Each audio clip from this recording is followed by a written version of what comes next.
It was so late that Ludgate Circus was deserted except for a ramshackle cab with a drunken driver pouring forth a horse story of a mean fare to a sleepy policeman leaning against a lamppost.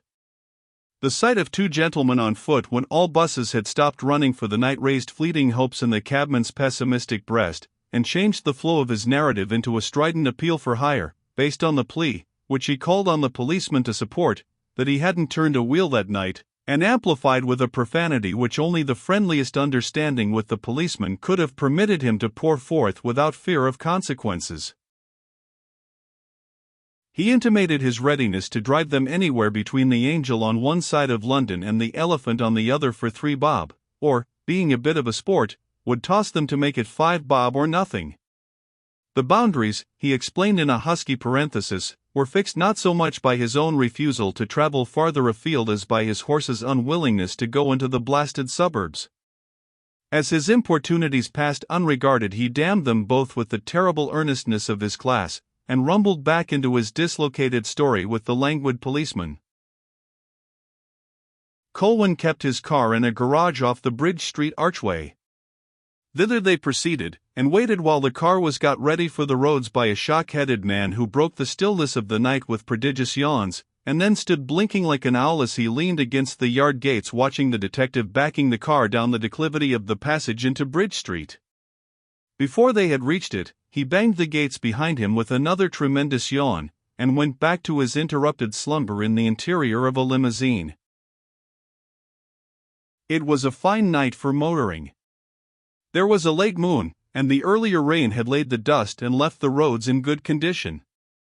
Colwyn cautiously threaded the crooked tangle of narrow streets and sharp corners between Blackfriars and Victoria, but as the narrow streets opened into broader ways he increased the speed of his high-powered car, and by the time London was left behind for the quiet meadows and autumn-scented woods they were racing along the white country roads at a pace which caused the roadside avenues of trees to slide past them like twin files of soldiers on the double. Mile after mile slipped away in silence. Beyond an occasional direction of route by Phil there was no conversation between the two men in the car. Phil sat back looking straight in front of him, apparently absorbed in thought, and the car occupied Colwyn's attention. When they reached the heights above Herodotus, Phil pointed to the green flats beneath and the old house in a shroud of mist. "That is the Moat House," he said. "The carriage drive is from the village side." And with that brief indication that they were nearing their journey's end he once more settled back into silence. Colwyn brought the car down from the rise into the sleeping village, and a few minutes later he was driving up the winding carriageway between the rows of drooping trees. On the other side of the woods the Moat House came into view. The moonlight gleamed on the high-pitched red roof, and drenched the garden in whiteness, but the mist which rose from the waters of the moat swathed the walls of the house like a cerement. The moon, crouching behind the umbrageous trees of the park, cast a heavy shadow on the lawn, like a giant's hand menacing the home of murder. Late as the hour was, Tufnell was up awaiting their arrival, with a light supper and wine set ready in a small room off the library. Phil had telephoned from Colwyn's rooms to say that he was returning with the detective, and the butler, as he helped them off with their coats, said that rumors of a railway accident had reached the Moat House, causing Miss Herodotus much anxiety until she received the telephone message. Colwyn and Phil sat down to supper, with the butler in assiduous attendance. The meal was a slight and silent one. Phil kept a host's courteous eye on his guest's needs, but showed no inclination for conversation, and Colwyn was not the man to talk for talking's sake. When they had finished Phil asked the butler which room Mr. Colwyn was to occupy. "Miss Herodotus has had the room next to Sir Philip's prepared, sir." "No doubt you are tired, Mr. Colwyn, and would like to retire," Phil said. "Thank you, I should. I travelled from Scotland last night, and had very little sleep." "In that case you will be glad to go to bed at once." "I will show you to your room," said the young man, rising from the table.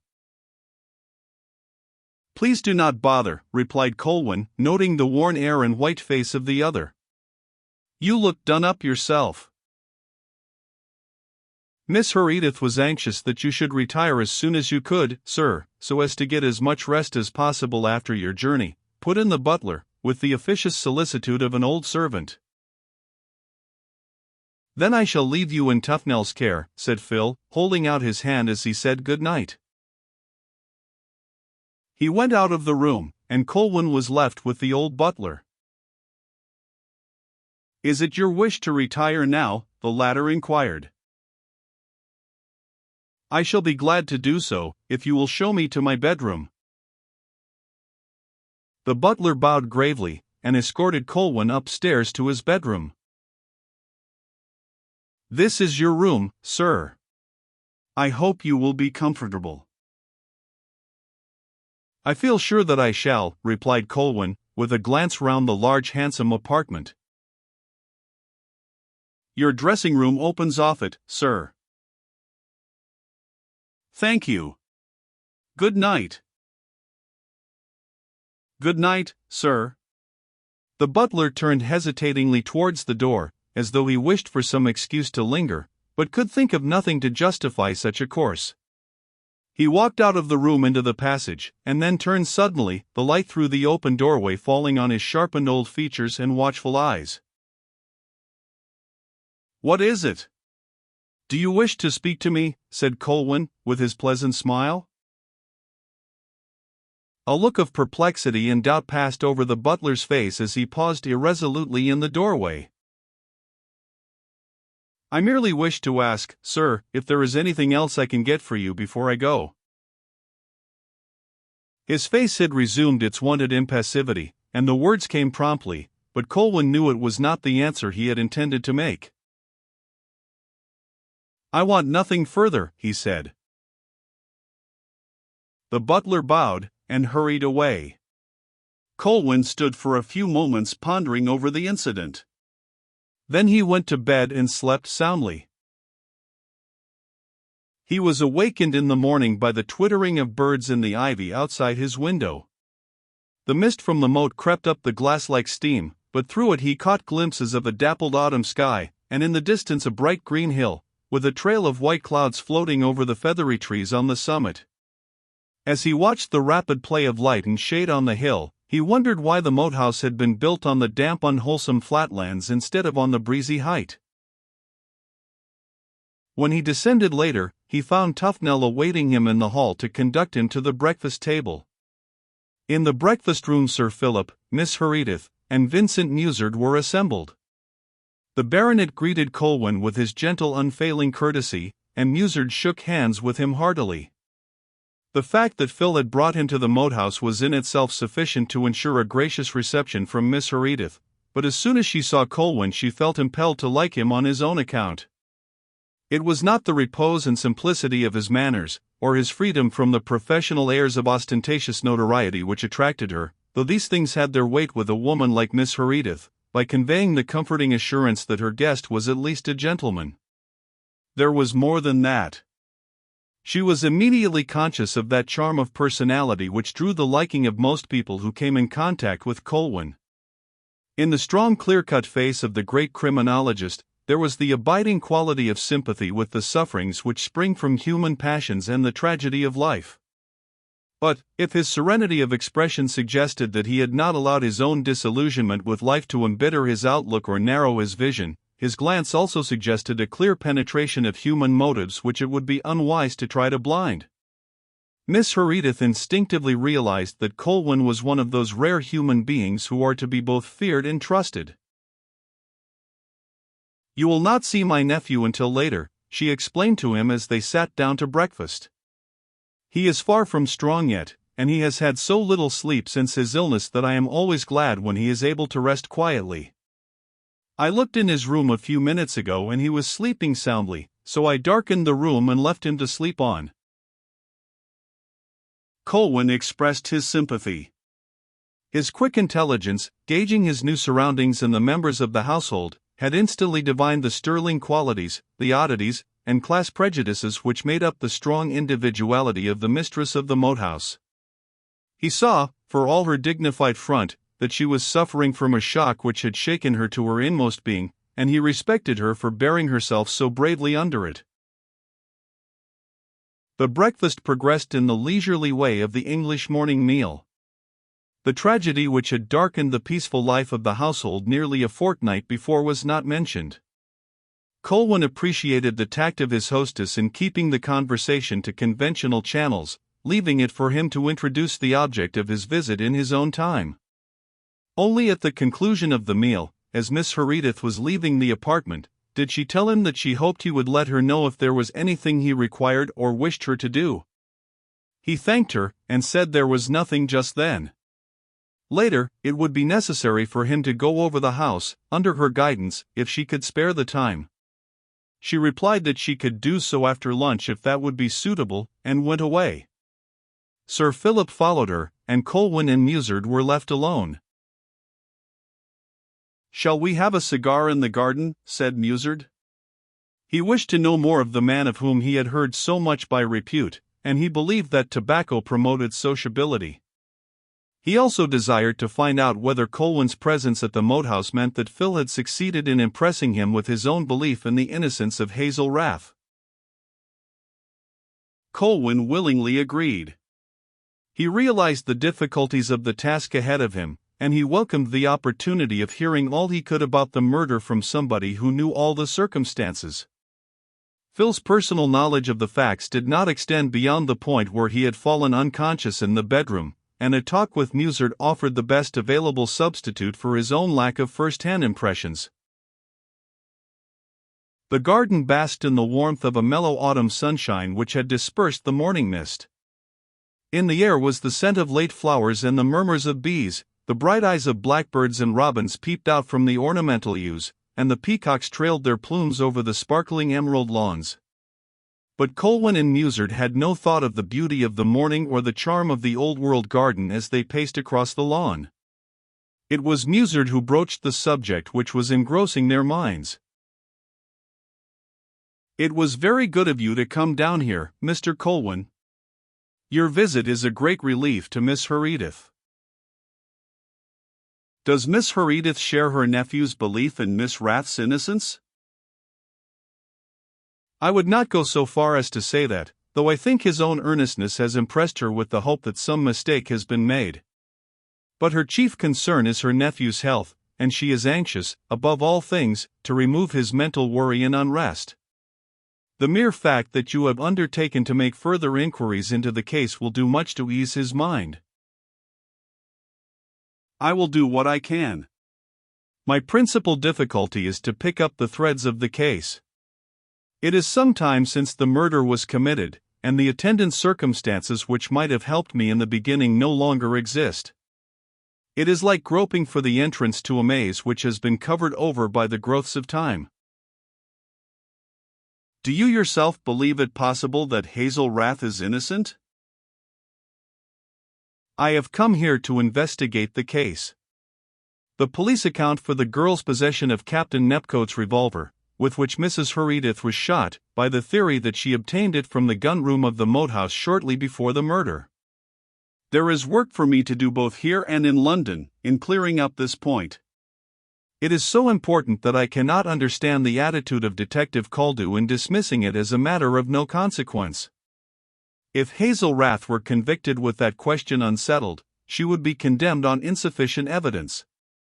It is for this reason I have taken her interests into my hands. But, apart from this point, I am bound to say that the case against her strikes me as a very strong one. Yet it is quite certain that Phil Herodotus believes her innocent," remarked Musard thoughtfully. "Belief is an intangible thing. In any case, his belief is not shared by you." "How do you know that?" "You would have said so." "Well, I will go so far as to say that Hazel Rath is a most unlikely person to commit murder." "Murder is an unlikely crime. There is no brand of Cain to reveal the modern murderer. Fingerprints are a surer means of identification. This unhappy girl may be the victim of one of those combinations of sinister events which sometimes occur in crime, but I do not intend to form an opinion about that until I know more about the case.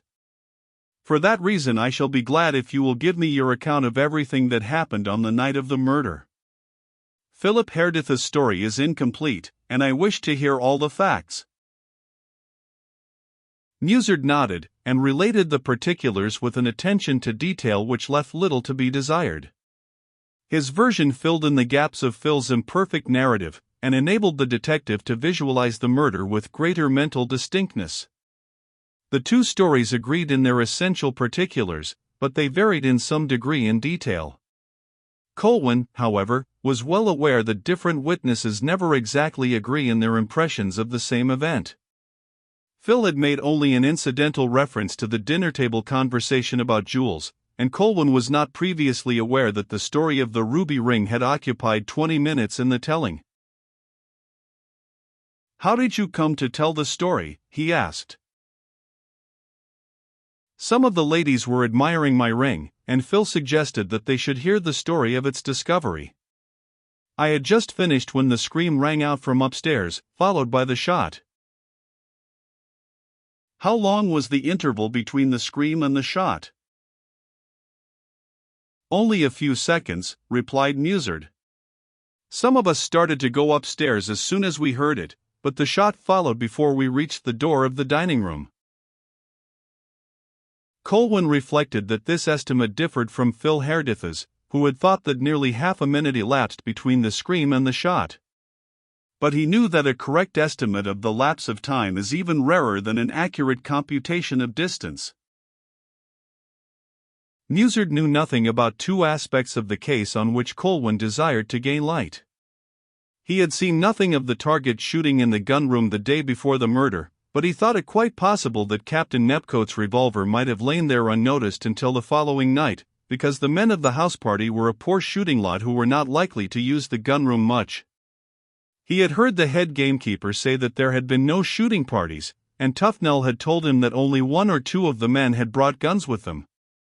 Neither was Musard aware whether there existed the motive of wronged virtue or slighted affection to arouse a girl like Hazel Rath to commit such a terrible crime. He had always thought her a sweet and modest girl, but he had seen too much of the world to place much reliance on externals, and he had had very few opportunities of observing whether there had been anything in the nature of a love affair between her and Philip. His own view was that whatever feeling existed was on the girl's side only. If there had been love passages between them, Phil's conscience would not have allowed him to be quite so certain of her innocence, added Musard. "I told him of her arrest, and there can be no doubt that he thinks the police have made a hideous mistake in arresting her." Detective Caldew refused to admit the possibility of mistake, but Phil shuts his eyes to everything that tells against the girl, including her mother's unpleasant past. "Did Miss Herodotus know anything of her housekeeper's past?" "No. Mrs. Rath, as she calls herself, came to Herodotus many years ago, took a small cottage, and tried to support her daughter and herself by giving lessons in music and French. She would have starved if it had not been for Miss Herodotus, who helped her and her little girl, tried to get the mother some pupils, and finally took her into the moat house as housekeeper. Mrs. Rath disappeared from the place after her daughter's arrest, when the police had decided that it was not necessary to detain her, leaving a note behind her for Miss Herodotus to say that she couldn't face her after all that had happened." Colwyn did not speak immediately. He was examining the row of upper windows which looked down on the garden in which they were standing. "Is that the window of the room in which Mrs. Herodotus was murdered?" he asked, pointing to the first one. "Yes. It is high for a first-floor window, but there is a fall in the ground on this side of the house." Colwyn tested the strength of the Virginia creeper which grew up the wall almost to the window, and then bent down to examine the grass and earth underneath. Caldew thought at first that the murderer escaped from the window, but Merrington did not agree with him, said Musard. If the remark was intended to extract an expression of opinion from Colwyn, it failed in effect, for he remained silent. He had regained his feet, and was looking up at the window again.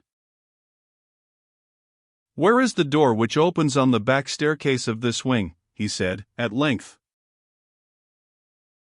At the extreme end. You cannot see it from here. It opens on the back of the house. According to the newspaper reports of the case, the door is always kept locked. Is that correct? As a general rule, it is. But it was found unlocked before dinner on the night the murder was committed. I was not informed of this before. Phil was not aware of it, and Detective Caldew attached so little importance to it when I told him after the murder that I should not have thought it worth mentioning if you had not asked me. Caldew's point of view was that the door had been left unlocked, accidentally, by one of the servants, which is quite possible. I understand both detectives agree that it had nothing to do with the murder, because the door was locked by the butler, who discovered it unlocked, fully an hour before the murder was committed. If Hazel Rath had attempted to escape that way, she would have been caught in a cul-de-sac, for we rushed upstairs from the dining room immediately we heard the scream. Did you search the back staircase? Almost immediately. It was empty. And there is no doubt that the door at the bottom was locked? None whatever. One of the young men tried it. What time did the butler make his discovery? Shortly before dinner. I do not know the exact time. Thank you. Now, if you will excuse me, I should like to see the room Mrs. Herodotus occupied. Is it empty? Yes. The wing has been unoccupied since the night of the murder. Shall I show you the way up? It will not be necessary. I know the way, and I shall be there some time. In that case, I will leave you till lunchtime, responded Musard, as he walked away.